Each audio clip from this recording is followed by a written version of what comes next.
Bonjour mes chers apprenants, j'espère que vous allez bien. Aujourd'hui, je vous propose une leçon de grammaire, plus particulièrement prépositions et adverbes. Notre leçon a pour objectif distinguer prépositions et adverbes, comprendre leur rôle dans une phrase ou un texte. Merci de me rejoindre. Comme d'habitude, on commence par le corpus. Il s'agit d'un extrait d'une pièce de théâtre. C'est un échange de paroles entre deux personnages, Harpagon et la flèche. Je vous demande de suivre avec moi attentivement. Va-t-on l'attendre dans la rue? Il ne soit point dans ma maison planté tout droit comme un piquet. Observer ce qui se passe et faire ton profit de tout. Je ne veux point avoir sans cesse devant moi un espion de mes affaires. Ne serais-tu point homme à aller faire courir le bruit que j'ai chez moi de l'argent caché? Vous avez de l'argent caché? Non, coquin, je ne dis pas cela, j'enrage. Je demande malicieusement, tu n'irais point faire courir le bruit que j'en ai. Je vais relire encore une fois le corpus. Va-t-on l'attendre dans la rue? Il ne soit point dans ma maison planté tout droit comme un piquet, à observer ce qui se passe et faire ton profit de tout. Je ne veux point avoir sans cesse devant moi un espion de mes affaires. Ne serais-tu point homme à aller faire courir le bruit que j'ai chez moi de l'argent caché? Vous avez de l'argent caché? Non, coquin, je ne dis pas cela, j'enrage. Je demande malicieusement, tu n'irais point faire courir le bruit que j'en ai. Je vous demande de lire et relire le corpus. Alors, qui sont les deux interlocuteurs? Évidemment, vous allez me répondre Harpagon et la flèche. Très bien. De quoi Harpagon accuse-t-il la flèche? Il l'accuse de l'espionner et d'aller répéter aux autres qu'il a de l'argent caché. Alors, avant d'entamer notre leçon, j'aimerais bien faire un petit rappel. Alors, vous vous rappelez très bien, on a déjà fait la leçon des mots invariables. Donc, les mots invariables sont des mots qui n'ont ni genre ni nombre. Ils ne changent jamais de forme, peuvent être de nature et de fonction différentes. Allez, maintenant, revenons au corpus. On va essayer de relever tous les mots invariables. Donc, je suis sûre et certaine que vous allez trouver les mots suivants. Dans, comment, sans, devant, chez, cela et malicieusement. Donc, tous ces mots, ce sont des mots invariables, ce sont des mots qui ne changent jamais de forme, qui n'ont ni genre ni nombre. Et maintenant, revenons au corpus. On va essayer de relever tous les compléments circonstanciels de lieu. Pour trouver le complément circonstanciel de lieu, il suffit juste de poser la question « où ». Donc, premièrement, on va trouver « dans la rue ». Il est introduit par « dans ». Donc, ici, il s'agit d'une préposition qui introduit le mot « rue ».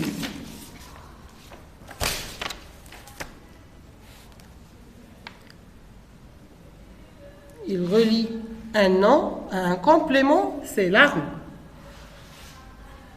Après, vous avez dans ma maison.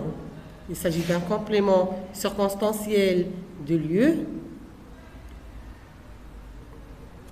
Il est introduit par dans. Bien entendu, il s'agit aussi d'une préposition. Et enfin, on a devant moi. Devant, il introduit aussi un lieu.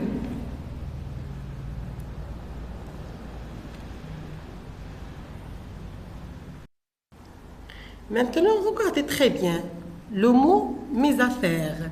Donnez-moi sa fonction.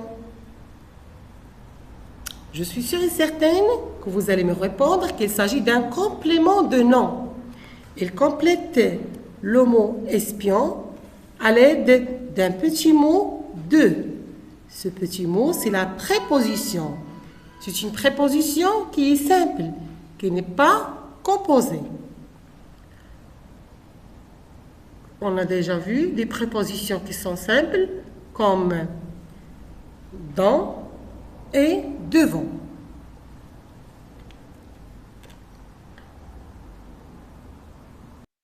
Maintenant, mes chers apprenants, je vous demande de relever les phrases négatives. Et voilà, qu'on ne réplique pas, ne sois pas point dans ma maison, je ne veux point, il n'y a rien à voler, ne saurais-tu point, je ne dis point cela, tu n'irais point faire, que vous n'en ayez point. Donc, regardez très bien le verbe. Quel mot encadre le verbe? Vous allez me répondre les mots qui sont écrits en couleur rouge. Ne pas, ne point, ne point, ne rien, ne point, ne pas, et ne point, et ne pas. Comment appelle-t-on ces mots? On les appelle des adverbes de négation. Regardez très bien. Si on les supprime, que devient le sens de la phrase? Donc la phrase reste correcte, mais elle change de sens. Donc ces mots, ce sont des adverbes de négation. Quand ils sont dans la phrase reste correcte, mais ils changent le sens.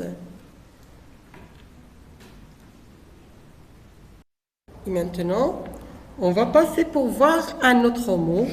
On va voir comment il est formé. Prenons le mot malicieusement. Qu'exprime-t-il? Il exprime une manière de faire. À partir de quel mot est-il formé? Il est formé à partir d'un adjectif malicieux mis au féminin. C'est malicieuse, auquel on a ajouté le suffixe ment. On dit malicieusement. Ici aussi, il s'agit d'un adverbe de manière. C'est la manière.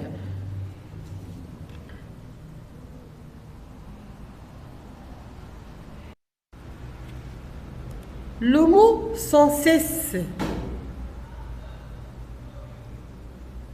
Quel mot précise-t-il? Il précise le verbe avoir. Et quelle est sa fonction?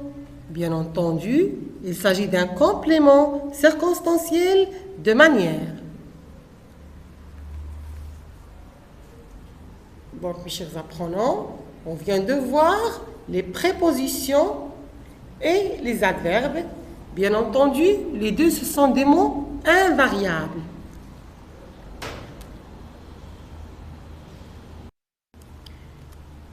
Récapitulons. Donc, les prépositions ou la préposition est un mot invariable qui relie un nom à un complément, soit un nom, soit un verbe à l'infinitif, soit un pronom. Il est soit simple, soit composé. Il peut changer le sens de la phrase. Les adverbes, bien entendu, sont des mots invariables qui modifient le sens d'un verbe, d'un adjectif ou d'un adverbe, ou de toute une phrase. Peut exprimer la manière, le lieu, la quantité, la négation, etc. Se présente se présente sous la forme de mots simples ou de locution adverbiale. Passons maintenant à notre carte mentale. On commence par les prépositions. Donc les prépositions sont des mots invariables. Ils relient un mot à un autre mot. Par exemple, regardez très bien. Vous avez une règle, préposition, une table.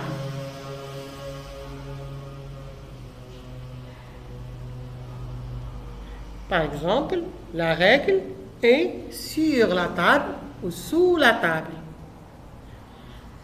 Il raconte la position à côté de, sur, sous ou dans.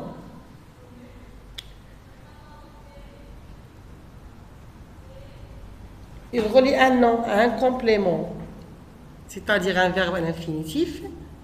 Machine à laver, le temps de ranger. Elles peuvent être soit simples, soit composées. À, d'un, sur, entre, chez, sous, ce sont des prépositions qui sont simples, ou ils sont composés, à côté d'eux, au-dessus, etc., près d'eux.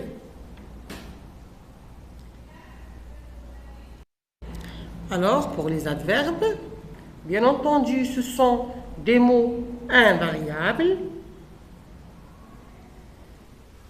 qui modifient le sens soit d'un verbe, il mange salement, ou d'un autre adverbe, il mange très salement, ou d'un adjectif, une fille très belle. Se forme à partir d'un adjectif féminin plus le suffixe mon, soudainement, franchement. Il donne des précisions soit sur le lieu, loin, dehors, dedans, soit sur la manière, bien, lentement, mieux, ou sur le temps, souvent, rarement, demain, ou une négation, ne pas, ne plus. C'est comme les prépositions, ils se présentent sous la forme de mots simples ou de locutions adverbiales. Comme d'habitude, on va faire un petit exercice d'application. Alors, notre exercice d'application, je souligne les prépositions et j'entoure les adverbes. Tu murmures entre tes dents, elle claque violemment la porte. Après le déjeuner, nous irons chez ma cousine pour prendre le café. Les enfants sont entrés bruyamment dans la classe. La maîtresse leur a parlé sévèrement. Je vous accorde un petit moment. Réfléchissez bien avant de répondre. Vous soulignez les prépositions, vous entourez les adverbes.